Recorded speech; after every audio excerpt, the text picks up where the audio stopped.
I'm here to talk to you about a major case investigation that involved a suspect that committed multiple homicides. On May 4th, 2020, at around 2 in the morning in the southeast part of town, we received a ShotSpotter alert for 6 gunshots in the area of the 5200 block of East Tropicana. Our officers immediately responded to the area and they found a victim who had been shot and killed on the bus bench. We had limited information at that time. We were able to recover some video surveillance initially, but it was very grainy, as you can see in the photo that will be shown here on the screen. But nonetheless, just like every homicide investigation, we were very aggressive in working every single lead that we possibly could. And then on June 23rd, which is just this past Thursday, at 2 a.m., or 3 a.m., in the southeast part of town as well, but near the 5300 block of East Tropicana, we received another ShotSpotter alert, this time with 5 gunshots. Our officers were also in the area conducting patrol operations. They heard the gunshots themselves. They immediately responded. And then we found another victim, this time a male who had been shot and killed and was laying on the sidewalk. Once again, we had limited information about the investigation. We were able to recover some video surveillance, but as you can see, still very grainy footage. But this one was of particular concern for our detectives for a number of reasons. One, this incident was in close proximity to the homicide that just had happened in May. Additionally, the description of the suspect was similar, and the type of weapon that was used was the same 9mm handgun. But what was especially disturbing, as they reviewed some of the surveillance footage, they noticed that the suspect seemed to stalk the victim. It appeared to be a random killing. There wasn't any apparent motive from what we could tell. So because of those reasons, we immediately activated our major case protocol, which basically means we bring together a variety of different units from our organization, everything from our investigators in homicide to our intelligence units, technology units, our public information office, our crime analysts, our lab that does all the forensic analysis. But we bring as many units as we possibly can together. We initiate this major case, which means it's a top priority for the organization, and we run it 24/7. So we do everything we possibly can, not only to solve the crimes, but to try to make sure that we don't have another crime happen related to this major case. Now, over the next 72 hours that followed, which is basically this past week, we had a large-scale canvassing effort in the southeast area part of town where our detectives were out there canvassing for video evidence, canvassing for any type of evidence. We conducted numerous interviews. We conducted multiple search warrants. We had 24/7 surveillance operations on any potential suspect that we could identify. Our crime lab worked around the clock to run DNA analysis on any evidence we could collect, as well as any other forensic analysis.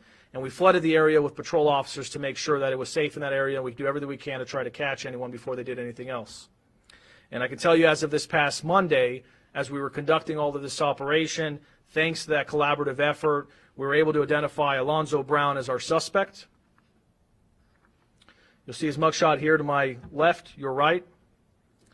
We were also able to connect at that time Alonzo Brown to another incident, a shooting where no one was hit, that we believe he committed as well. And then that same day, as we continued, as soon as we had the suspect information and we were aggressively trying to pursue whatever we could to apprehend the suspect, our detectives were canvassing in the area, and they identified a person that matched the description of Alonzo. They followed their instincts, and they took the initiative to call in patrol to stop Alonzo as quickly as possible, or excuse me, who they believed might be Alonzo. Our officers went out on that person. He took off running from them, and our patrol officers did not hesitate. They basically took chase and apprehended him as quickly as possible, and we were able to take him into custody.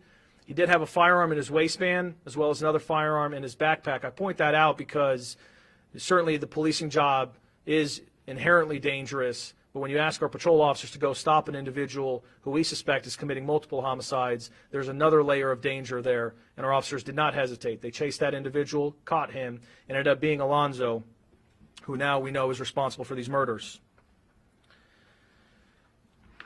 I think there's no doubt in my mind that if we wouldn't have caught him as quickly as we did with this major case protocol, he would have committed more violence. And I think that speaks just to the exceptional work of our teams, everyone that was involved. And I think it's worth pointing it out. Our crime lab technicians that were working around the clock through the weekend, running analysis on DNA and other forensics. Our investigators, our patrol officers, as I said, they not only flooded the area, but they were doing as many stops they could on anything related to this case. Our various specialized units include our surveillance teams, our technology teams, and the homicide section. Everything from our detectives, the sergeants, the lieutenants who run, the lieutenant who runs that section, as well as the civilian personnel, including our investigative specialists. They all came together, worked incredibly hard, and thanks to their effort, we were able to close out this major case fairly quickly. Just offer from my personal perspective, these murders are very disturbing. I think that, if anything, it's a call for our community to unite against these types of senseless acts of violence. My heart goes out to the victims' families. I hope that the justice of apprehending the person responsible for these murders provides some justice. And I will just end with a message. I think that it's important for those that decide to continue to prey on our community or try to prey on our community. There's no such thing as getting away with murder in Las Vegas. The fact of the matter is we have the best homicide unit in the country, if not the world. Our homicide clearance rate, which is our ability to solve homicides that occur, is at 95% for 2021. It's the highest in the country. And to put that in further perspective, the national average for solving homicides is 61%. We're at 95% and growing. So very important for people to understand that committing crimes in Vegas is not going to work the same way it may work elsewhere. We will do everything we possibly can to solve every single crime, and certainly homicides. And bottom line, the men and women in this department care deeply about doing their jobs. They're passionate about doing it. It showed in this past week as a lot of people worked around the clock and a lot of extra hours. And at the end of the day, we'll do everything we can to keep this city safe and do our part in fighting crime. With that, I'll take some questions, and then we'll wrap it up. Yes? Mr. Brown from Las Vegas? He does live here. Don't know where he's originally from, but yes, he is a resident in Las Vegas. Victims, ages? So both are adult males, Hispanic adult males. I don't have the ages with me, but we can provide that at a later time. They were both adults, though. Can you talk about each? You mentioned stalking as being part of it. Were the two people both people that he knew? And can you talk about what that kind of entailed in terms of stalking those victims? At this time, we don't believe that he knew the victims. We don't believe that there was any traditional criminal motive such as drugs or a robbery or anything like that. Our concern for this one was that it appeared much more random, and what I mean by stalking is that now from additional video surveillance, everything we think in both incidents, he picked out a target and stalked that target until he ended up going up and killing that person. Is there any indication or any evidence that the two firearms recovered from Mr. Brown were the ones used in those incidents? We do believe we've recovered the firearm involved in these two murders, yes. Sorry, did you say the name of Mr. Brown? I mean, the age. You know what? I don't have the age off the top of my head, and I don't want to guess wrong. Young adult is what I would tell you. I will also tell you no criminal history from what we could find, at least initially. In conversations with Mr. Brown, has there been any indication as to why he did what he did? We're still conducting the rest of the investigation, so it's very, very hard to get into the details of the interviews that are occurring. But right now, we stand by what I just indicated, which we don't believe the motive was your traditional criminal motive, such as a robbery or a dispute or some kind of issue like that. In these cases, we believe it was random. Anybody else? You mentioned using footage and canvassing to identify him, but was that the key to identifying who the shooter was the footage, or was it actually going through that major case protocol that ended up being able to identify who the shooter was based on the grainy footage, at least initially? It's a combination. So the major case protocol allows us to bring in additional resources and really unifies everyone behind the top priority.